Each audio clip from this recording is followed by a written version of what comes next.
Isso aqui foi uma bomba que saiu no dia de ontem. O Chris Mellon revelou uma conversa privada que ele teve com um oficial sênior do governo dos Estados Unidos em 2020. E por que o Mellon soltou isso, né? E quem que é o Mellon? O Mellon nada mais é do que o ex-assessor de inteligência do Senado americano e também assessor de inteligência dos presidentes Clinton e Bush. Foi assessor de inteligência da Casa Branca nesses governos. E o Mellon, ele tem desde 2017 ajudado a liderar esse esforço de revelações. Tendo muito mais contatos, inclusive, que o próprio Luiz Elizondo. É uma pessoa com muito mais poderosa e influente que o Elizondo, porque a família Mellon nos Estados Unidos simplesmente ajudou a criar o sistema bancário. Né? O tio dele foi secretário de defesa, então é uma família muito influente no governo dos Estados Unidos. E o Mellon, por que ele fez isso? Porque o Sean Kirkpatrick, que é o diretor do Programa Atual de Investigação de Jovens dos Estados Unidos, vazou para o governo uma conversa privada no Signal entre ele e o Mellon, para reforçar uma narrativa de que o David Grush, que é o denunciante, um dos denunciantes, né, tentou ser contactado pelo ARO, que é o Programa de Investigação de OVNIs, e teria recusado. E aí o Mellon, então, como contra-ataque, por essa tentativa suja aí do Sean Kirkpatrick, ele libera conversas com outro oficial sênior. E o que esse oficial sênior diz? Ele fala que o OVNI em Kingman foi recuperado, em Kingman fica no Arizona. Esse OVNI foi recuperado em 1953. Um OVNI intacto, sem nenhum arranhão, pousado no solo. Foi identificada a estrutura e o governo responsável pelo Programa de Recuperação de OVNIs dos Estados Unidos. Foi identificada a autoridade do governo responsável pelas operações de recuperação desses OVNIs, provavelmente a CIA através do GAO, que é aquele escritório e gabinete de acesso global, que eu noticiei há algum tempo atrás, que é o responsável por essas recuperações. E foi identificado um memorando da USAF, da Força Aérea dos Estados Unidos, um documento que ainda está em vigor e está desde a década de 50, que ordena que seja mantido o segredo sobre esse assunto. Em geral, sobre o assunto OVNI. E o mais contundente, foi identificado o guardião das informações dentro da Força Aérea. É um servidor civil de um alto nível executivo, nível 6.2, que é equivalente ao nível de general. Aqui é a conversa original do Mellon com esse oficial, que ele liberou, né? Onde tem isso que eu resumi, descrito de forma textual aí.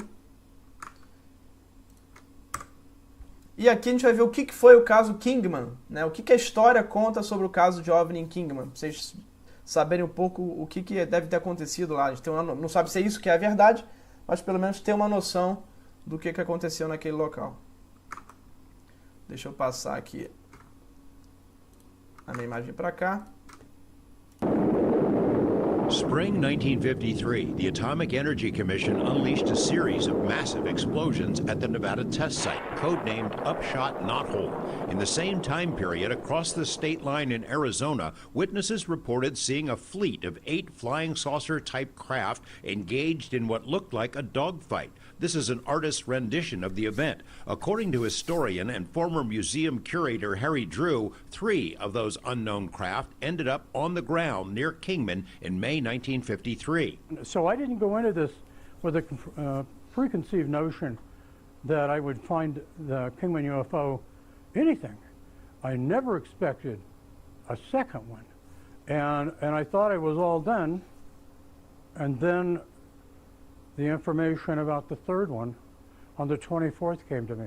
Drew spent a decade poring through old records and newspaper accounts, tracking down original witnesses, and eventually stitched together a tale far more complicated than the granddaddy of UFO crash stories, Roswell. In his public lectures, Drew explains how the Kingman story first surfaced in 1973, years before Roswell became well known. a newspaper ran a story about a retired Nevada test site technician named Arthur Stansel, who said in May 1953 he and other team members were transported from Indian Springs, now Creech Air Base, to a remote desert location in Arizona to recover a secret experimental craft that had crashed. Stansel was a real person who believed the downed craft was far beyond any known technology. In his book, 7 Days in May, Harry Drew explains what became of the 3 craft that fell from the sky. One, he says, was obliterated when it smashed into the mountainside that towers above Kingman, setting off a fire. Another, resembling this artist's drawing, was found intact in a desert area miles outside of Kingman. And a third came down hard, clipped a rocky butte, then crashed adjacent to a small reservoir. Military security camped out around the site until the recovery team arrived and took the unknown craft back to a base in Nevada. According to Harry Drew and his investigations, this is the spot, the exact location where in May 1953 an unknown craft crashed to the earth after clipping that butte. Drew says he found proof that military teams camped around the exact crash site, including military-issued food canisters that dated back to 1953. Water has come down through this area. It has exposed cans.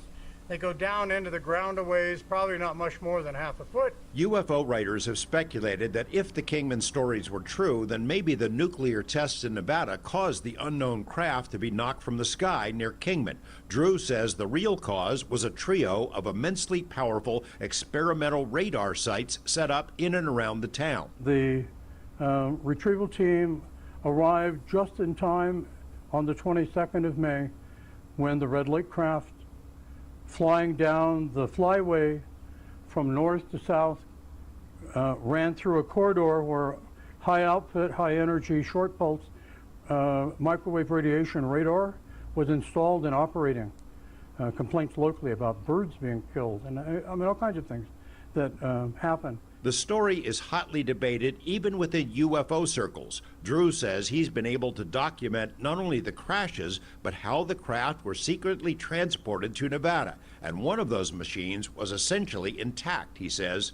That craft didn't even have a scratch on it, okay? None, no damage at all. George Knapp, 8 News Now. Now, Harry Drew believes each of the 3 craft carried crew members. So what became of the bodies? E aí, o que aconteceu com os corpos, né? Então, o que é impressionante é que Kingman, ele foi revelado, saiu na mídia primeiro que Roswell. Então, lá em 73, 3 anos antes, a gente já tinha a mídia falando sobre a queda de OVNI em Kingman.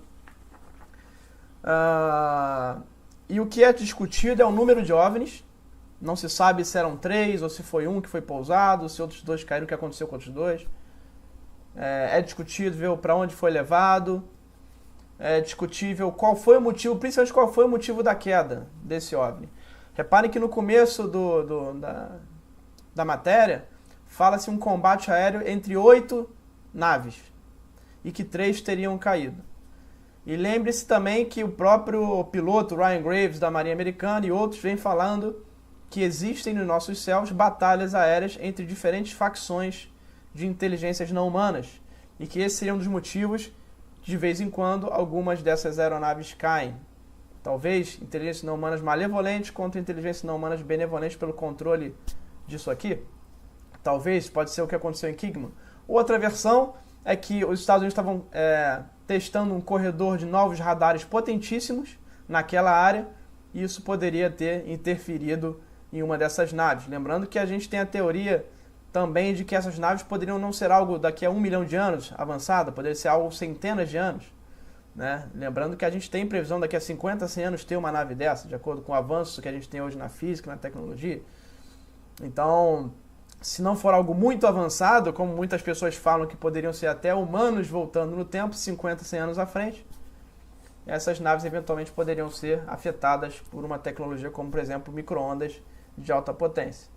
Ou armas de energia direta, que é o que falam que tem derrubado esses OVNIs, que seria um motivo para que esses discos e naves diferentes pararam de aparecer. Agora só chegam até nós tic-tacs, drones, esferas não tripuladas, e que teriam uma imunidade em relação a essas armas de energia direta que os Estados Unidos vem desenvolvendo há muitos anos. Então fica aí esse mistério sobre o que Kingman aconteceu. Eu não esperava e ninguém esperava que fossem falar de um caso nos Estados Unidos tão cedo, porque isso pode levar à prisão de oficiais que porventura estejam vivos até hoje, que esconderam informação de forma indevida da população. E não é Roswell, mas a gente tem então um Kingman na história. E o próximo passo é falar, é o que a apresentadora indaga no final. O que aconteceu com os corpos das aeronaves que colidiram em Kingman? Sabe-se que em Kingman, de acordo com o que conta a história, haviam corpos, um ou mais corpos de seres ali dentro. E acho que o próximo passo é falar sobre esses seres.